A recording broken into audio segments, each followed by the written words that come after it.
Dawn Bluer, and I'm here to do your periodontal consultation. That's great. I heard that you have gum disease and you were told that you need gum surgery and you're looking for an alternative. That's right.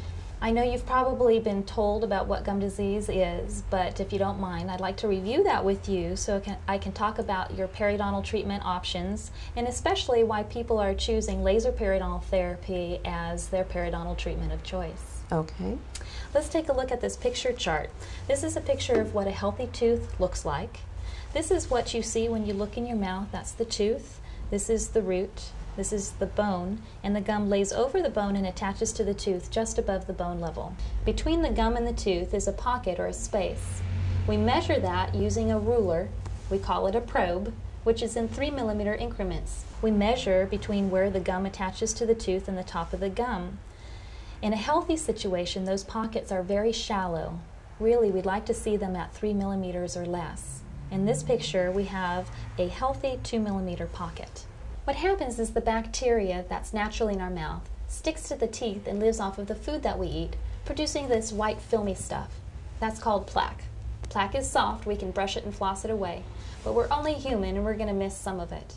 The stuff that we miss is usually down below the gum line and in hard to reach areas.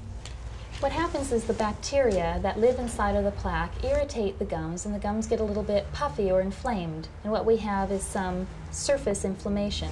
This is called gingivitis. Most people have some inflammation or gingivitis going on somewhere, if not everywhere, in their mouth by the time 6 months rolls around since their last cleaning. That's why we recommend that people with gingivitis get their teeth cleaned twice a year. What happens if plaque sits there for long enough, eventually it turns hard into barnacles of calculus or tartar, same thing. Now the bacteria that live inside those barnacles will eventually destroy the attachment between the gum and the tooth, opening up a deeper than normal space or pocket. In this picture we see a 5 millimeter pocket, allowing the bacteria to then start attacking the bone too. When we have attachment loss and bone loss, this is called periodontitis.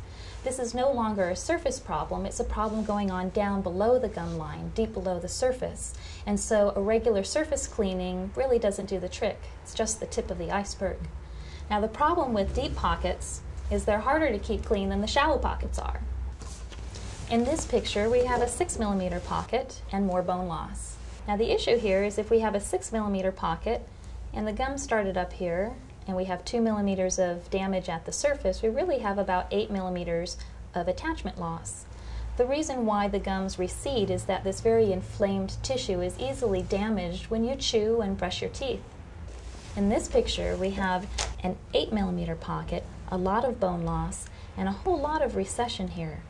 Recession is very common for patients who have gum disease, but it doesn't always occur.